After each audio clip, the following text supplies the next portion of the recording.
What's up? It's Matt, and I am here at a place I interviewed online a few months back, and I'm stoked because I wanted to see this beer garden. I'm here with Drew from the Evil Czech. What's going on? How's it going, man? I'm doing great. I always worry I'm going to say it wrong because it looks different to me on paper, and I'm from Kentucky, and maybe I didn't pay attention in class too much. But we're sitting in this awesome beer garden, and I had to come here. I wanted to come here last fall because when I saw this bus behind me, and I'll raise this up and I'll show you all. This is an actual full-fledged bus, and I'll let you tell the story behind it, but there's a smoker behind us. But we are in the beer garden. We're going to have some great food. So I guess first, tell us about the restaurant, tell us about the concept, and tell us about what we have in front of us. Well, so to start, we are Evil Czech Brewery in Mishawaka, Indiana now. Originally started in Culver, Indiana. George and Tammy Pesic, they are the brains and the kind of the cojones behind our whole operation as Market Fresh Gourmet. That's our parent company, and we believe in basically providing our goal. Our mission statement is to provide our general area, or what's known as Michiana, the local Michigan and northern Indiana border, with a phenomenal dining experience, one that you wouldn't get everywhere, standard Chili's or Applebee's or anything else. Fort Wayne, Indiana is not too far from here, and that is slowly but surely changing the same way. But 5 years ago, it would have been known as basically the corporation hotspot. Every corporation is there, and you have very limited individual entrepreneurs trying to do what we do. So that in mind, we're looking to constantly push our limits, push our boundaries, and open up the minds and mouths and stomachs of our customers. So one thing I was pleasantly surprised, anybody that's seen any of my videos, I've been on site, knows that I'm not a drinker. Sure. But I love craft sodas, and man, I love craft root beer. So this is right to my heart. Cheers. You have craft root beer here. I guess let's talk about first, because I'm eating it right now, then we'll get to this awesome bus behind me, because this is literally the coolest beer garden I think I've ever seen. Thank you. What am I eating? Because this is amazing. So you have our Nogales egg rolls. That is based off of our 420 brisket. 420 meaning it takes 4 days in prep and then 20 hours in the smoker. And then that brisket is going to be pulled and then rolled into a bunch of Southwest seasoning, spices, and fresh veggies. And then that's going to be rolled up and fried, beautiful, crispy. And then you have a nice ancho chili lime dipping sauce with ancho lime coleslaw on the side. That is amazing. The flavor is awesome. And you mentioned it 20 hours in the cooker. I'm guessing that's behind us? Yes, absolutely. Okay. Everything's done. Anything that we believe in, anything that can be grown around us, we should buy. Any local business that we can support, we should. And anything that we can make in-house that makes sense, we will absolutely do that. We've gone from when we originally opened, it wasn't necessarily a small production, but we went from having a single employee making every pretzel handmade in-house every day, and our burger buns made in-house every day, to 2 people. Then it was 3 people, and then it became, okay, we're going to make all of our pretzels in-house every single day, and we found a local bakery to support that can support us by making all of our recipe for our brioche buns, but we're supporting our local businesses. We'll get to this next. We got some other food coming, but tell us about this bus, because that is cool. When I saw that on your website originally and Facebook, I was like, wow, you just don't see things like that. And one thing I talk about a lot with restaurants that I love is something unique, something different. Sure. Well, the bus has a unique story in and of itself. It served almost 30 years on the streets of London. Then it was retired, made its way to the U.S. via Canada, and then was used briefly for a few years as a mobile bank. So when we got it, had bulletproof glass, had safe reinforced upstairs. Lots of money in the safe? Nothing. But they were smart enough to take it out before we got it. However, we did pull everything out, and us being local around, the Elkhart, Indiana area, we had a lot of great fabrication shops that we could send it to, and it turned out phenomenal. I mean, It's great. It's completely redone, full-on kitchen, bar, downstairs, completely wrapped in stainless steel. I mean, the thing's beautiful. Which is pretty cool because I've been to a lot of restaurants that have cool beer gardens. Sure. You know, one in Pittsburgh, Hofbrau's Pittsburgh, has got a really cool beer garden on the river in South Side. The negative is their kitchen is way over there. Sure. Their kitchen's actually on a different floor. Yeah. And so you're down in the beer garden, you're more there just to drink and maybe eat a little, but it's not as convenient. That's pretty cool that I come here and when it's a little warmer than it is today, but the weather didn't cooperate, but when I come here in a nice, warm, sunny June day, sure, I can sit out here, and I'm guessing it's a limited menu, not as robust as inside. We originally, conceptually, we started with a limited menu, but we had changed that to the point that we run basically this as a support kitchen. When we open this, we're pumping our tacos and our burgers and our sandwiches, anything that can be made out there, and we still offer full menu outside. So it just, rather than hit one kitchen with everything, yep, we split the duties during the summertime and make it happen that way. Okay, now, my next favorite thing, and it probably goes back to working with Hofbrauhaus for a long time, is pretzels and beer cheese. Okay. And we've got in front of us an amazing, what is it, a foot and a half? A foot? It's 14 inches. And now this isn't something that you went down to the grocery store and bought. This is something No. you came up with. This was actually when I joined the company. My first task was to come up with a phenomenal pretzel, and the owner being from the Czech Republic originally, that's a very tall order to make him happy and say this is a very good pretzel. So I called a few friends and favors that I had back in Germany and around the Austria area, came up with a few techniques that they utilize and created what you have in front of you. It took about 3 months after we first opened, but we haven't changed the recipe in nearly 6 years. And the spread I have on here? That is our house-made beer cheese, George General Patton Pilsner. That is kind of our flagship beer. And that was good. Thank you. It's basically a combination of the idea of pimento cheese meets beer cheese. So you have phenomenal whipped cream cheese and high-fat cheddar, aged cheddar with the beer. And then you also have our pepperdew relish that is whipped into the beer cheese. So you have that nice, sweet, tangy... It's a little different than what I'm used to. I'm accustomed to a lot of the German restaurants will have a hot beer cheese. Right. And so you're used to that. This, I was wondering what it was when it came out, but it's pretty good. It's a cold. Yeah. But it's like you said, it's got the relish in there. Yeah. Okay. Well, thank you. Spicy mustard? Absolutely. This is our public house mustard. So we're going to have 4 different mustards, whole grain Dijon, a couple others. I'll keep it a secret. But then for us, you can't look at the Central European continent without having caraway seeds. And toasted caraway just makes this mustard pop, in our opinion. So the food we've got coming out here in a minute, what do we have coming out? Because your menu is crazy. Like, your menu is unlike anything I've ever seen in my life, and I've seen it a few different times, and it changes. It changes with the seasons, yes. It's not like that's on here. Like, a couple of things I've seen on here that I know are staples, the El Chapo. But then, like, some of these items down here, roll me a fatty. Yep. A smoked brisket, egg roll, roasted poblanos, ancho chili, lime mayo. Is that a sandwich? Peruvian mota, that's all on top of a burger. A burger. So, where does the inspiration come from this?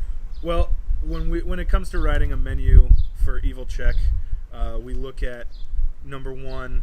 Oh, that's good. Oh, thank you. That's really good. Thank you. We look at what our general population is willing to accept as a whole, meaning what's American comfort food, what fits with a brew house, and you start looking at, everybody loves pizza, everybody loves burgers, everybody loves, you're in the Midwest, meat and potatoes. Yep. So we start there, and then it's how crazy can we get? How crazy can we get with our creativity, pushing the boundaries, and have them willing to accept it?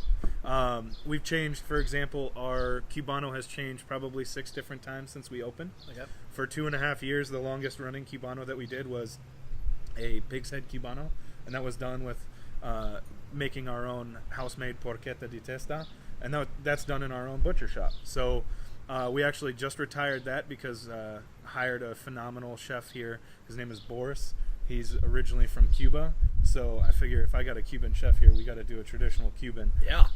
So we changed it up in honor of him, but every year we change the menu twice, for spring and summer, and then fall and winter.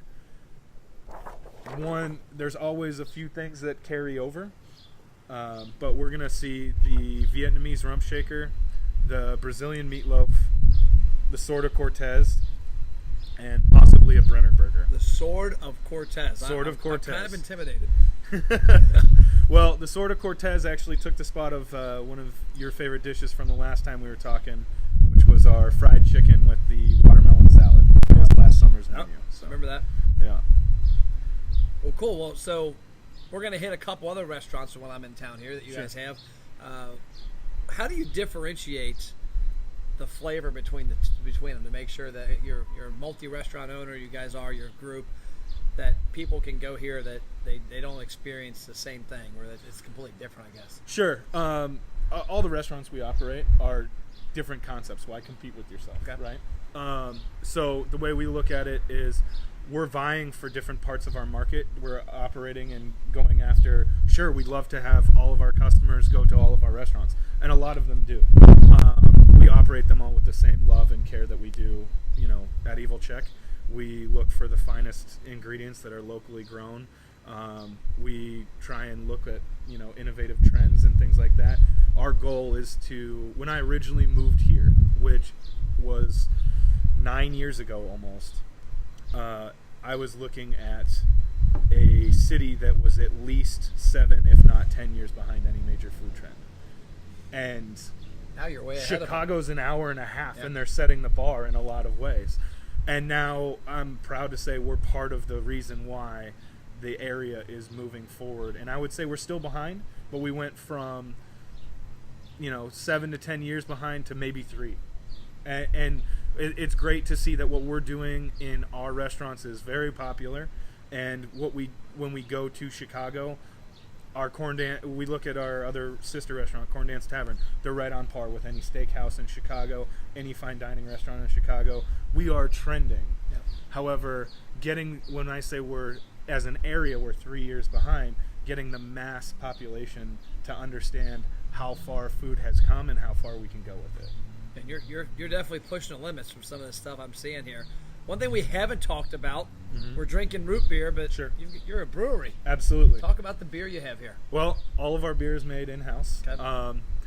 Our staple, we have quite a few of them. However, we have to talk about General George Patton Pilsner.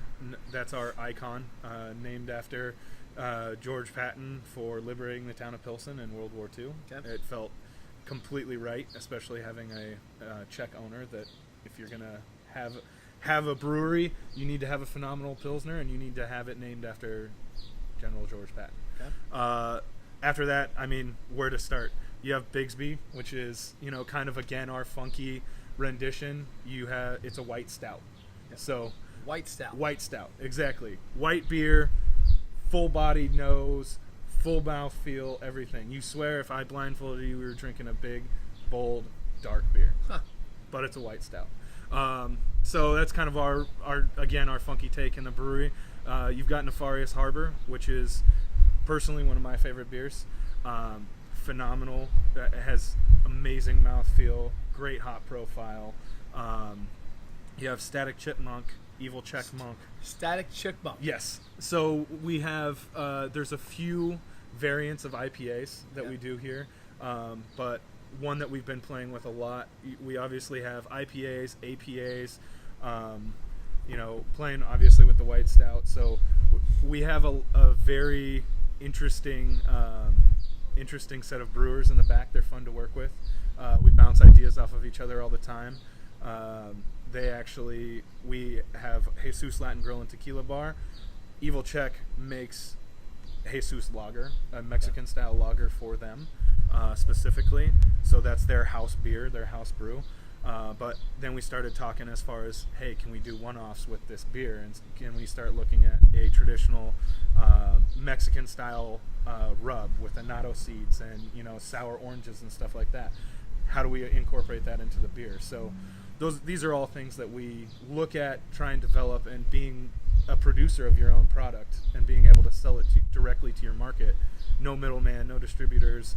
We get immediate feedback. We can make changes very quickly in how we do business. Okay, so talk about something that intrigues me from the marketing standpoint. Where do you come up with all the names of everything? Because some of the menu items names and some of the beer names just it seemed that maybe somebody was drinking a little too much when they named them. Well, there would definitely be some libations involved in some of the names. I won't say that there isn't. However, we try and look and make sure that, whatever we're naming it, it will make sense. So, you look at something like a poutine, you've got the monkey in the middle, right? The perfect idea behind that name is you have grilled carne asada. Yep. Okay, you have a lot of Mexican and Latin ingredients. You have poutine coming from Canada. You're eating it in the U.S. You're the monkey in the middle. Okay, in that sense, I get it now. I was wondering where that was going. Yeah, so it's one of those things that you take something that's you were fond of, this idea when you were a kid. It's fun, it's playful. How do you incorporate that into food? That's what Evil Czech is. It's fun, it's playful, it's off the wall. When we first opened, again, being as far behind as food trends as we were, people didn't know how to handle it. Now they expect it. Yeah. They come to us, and if we have a boring name on the menu, I hear about it all the time. Man, really? You come up with all these different names and you still name spinach dip? So we get razzed on the other side. Yeah, the Greek salad should have something, somebody Greek in there. Yeah, sure, absolutely. But it's one of those things that if we go too far, do we turn people off and say, I just want a normal salad? So we try and balance everything out. So is this menu the one that changes soon, or when's the next menu change? The next menu change, this one actually just came out 3 months ago. Okay. So we'll run this for another 3 months through the end of summer. And then about the end of August, beginning of September, we'll start to look to make a change for fall and winter. Okay. So what about events? Got a cool beer garden here. Sure. Are there bands, trivia nights? Absolutely. Bands all year round, inside, outside, behind the bar. Inside we have a stage, so we do live bands once a week. We'll actually have people come out. This will be the 5th year that we've done what we call Liberation Day, which we celebrate the opening of the beer garden. Okay. With a bunch of reenactors that come here with their tanks and their tanks and a bunch of World War II jeeps and things people's around here that own tanks. Oh yes, absolutely, and they'll bring it here. They'll park it in the parking lot just on the other side of this fence. We'll open up the gate, and that's kind of our hurrah! Here's summer. Beer garden's open. At the end of the summertime, we've always done what we like to call oysters, pork, and beer. Okay. Who doesn't like oysters, pork, or beer, if not all three? Yep. So that whole idea was taken. It's the winter time. We always do it the evening before Thanksgiving. So it's cold. You hope for snow, not rain. And we have barrels, 50-gallon drums with fires going. The idea is that it's cold outside, so you don't have to keep the oysters super cold. Yeah. Everyone's eating shucked oysters, drinking great beer, and we got a hog roasted. So you got hot, cold, everybody enjoying everything. We have our Stalin release every March. We celebrate Stalin's death because he was such an evil bastard. So, here we go. Here we go. We got some food. The Brenner. So we have the Brenner burger. The Brenner burger. That is your breakfast for dinner. Breakfast for dinner. The rump shaker. Vietnamese rump shaker. So that is your pork hock. Fried egg. Okay. Pickled onions. And then you have our Brazilian meatloaf. Wow, if you're watching this, or when you watch this in the future, I'm sorry you're not here. It's easy to get to, so you need to be here. So I guess we'll finish. Tell me what we got here, each one of these, and then we'll tune out. And then I'm also going to do a little video after this, a little tour of the place, because you got some awesome branding. Oh, thank you. I can't wait to buy some gear for my kids. It's really cool. A lot of people really missed the boat on that. Yeah. That they try and sell. I saw a guy recently who won't mention he's a friend of mine, but he's not real good on apparel. Mm-hmm. And he came up with, he's got a cool logo, Mm-hmm. but it was like he had just the guy down the street make a shirt. Sure. And I was like, wow, dude, you could have done so much better. You guys did it.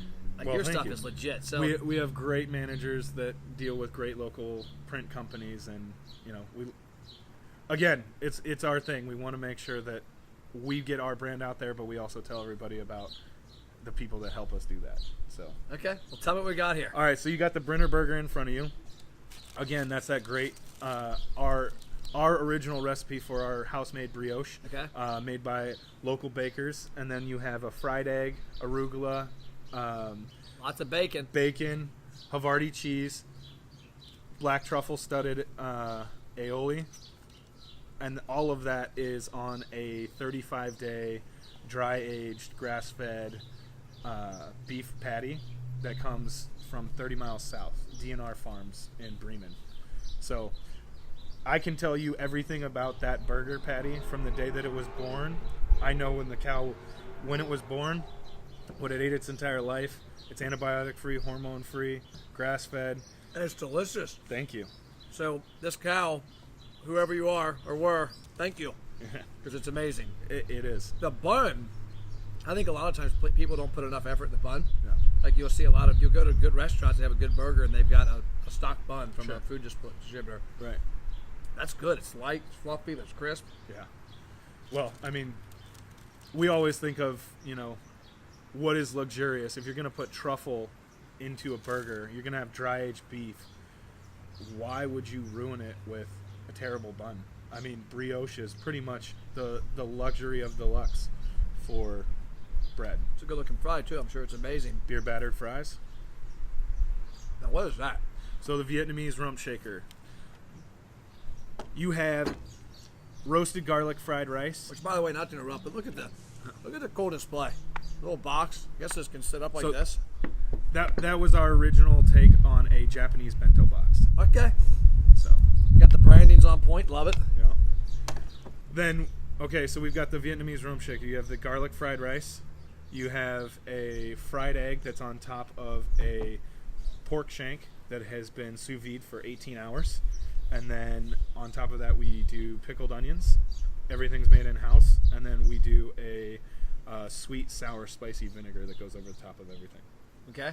So this whole dish was taking the idea of a traditional ossobuco presentation that we would see this big, fatty, luxurious piece of beef traditionally that would be put in this super rich gravy with potatoes and all of that. And I wanted to lighten it up. And so what better than a langosta style rub? Go with the idea of getting this nice, spicy, vibrant, acidic on some pork. Thank you. Let that shine, and have that roasted garlic. Yeah, I just got a Rice lot of coming the juice in there too. Yeah. That's amazing. Thank you. So that is good. The egg is unexpected. I don't think I've ever seen something like that. No, So what is this called? The rump shaker? the rump shaker. The Vietnamese rump shaker. Vietnamese rump I'm shaker. thinking of the 80s rap song Rump Shaker. That's exactly where that name came Okay. from. Okay. So the idea is that we use the pork hock, and that's the muscle that's going to shake that rump. See, I don't know how. I'm not creative enough for this. Okay. Now, that is a legit onion ring, and it looks like maybe some bacon Bacon jam on top of on a top big piece of of meatloaf. 2 pieces of meatloaf. This is a dry-aged meatloaf that is stuffed with smoked Gouda cheese in the center, and then you have your toast point, you have mashed potatoes, and you have a bourbon shallot demi. So this ain't grandma's mashed potatoes. No, this is not grandma's mashed grandma's potatoes. meatloaf. That's what I remember as a kid. Black garlic mashed potatoes. I don't even know where to start. I mean, do you eat the onion ring first? Because I mean, onion rings are amazing. yeah, I would go for the onion ring. What's the sauce on there? That's going to be got a little kick. That's going to be our voodoo sauce. That's the same thing that we use for our shrimp tacos. Okay. So it's got a little sweet, spicy, acidic element going on with all that richness that's going on with this meatloaf and those mashed potatoes and that demi. You need something that's going to pop. It's got a little kick to it. It reminds me of a Greek restaurant I went to in Vegas where I asked for extra hot sauce, and the lady looked at me and said, "No, you don't want any extra." Like the church was like, "If you had this before," I said, "No, you don't want." And she was right. I'm about to burn my face off. Yeah. I'm sorry. I should have warned you. No, that's not. No, that's not hot. Sure. That's actually pretty good. Oh wow, jeez, oh Paige, I haven't had meatloaf like this ever. Sorry, Mom. She made it a lot when I was a kid. Man, so if I lived here locally, this would be a hard decision every time I came. Because I'm literally, we just had 6 items. I don't know that I could I'd have to probably convince my kids to get something other than chicken tenders. Well, that's the idea. Everybody gets something different, and you all so you can share. 2 minutes and rotate. 2 minutes and rotate. Well, cool. Parting words about the restaurant. People come here, check it out. Anything you want to say as we leave them? And I'm going to do a tour after we eat. I mean, eat, drink, and enjoy. That's what we always say. Come in, enjoy who we are, enjoy the fruits of our labor, and hopefully you support local, eat local, and drink local. I can say this: I've never seen a menu like this. I've seen a lot of awesome restaurants. I've had the honor of being in a lot of awesome restaurants. I've never seen one like this, and there's not a single thing here that I ate like that. I'm not a big egg roll person. Sure. But that, to me, is almost like an egg roll meets burrito. Sure. Meets some kind of southern pork. It was great. Good. It's a great Awesome. job. We'll end with a little cheers. Cheers. And we are off. Thank you. We'll see you all around.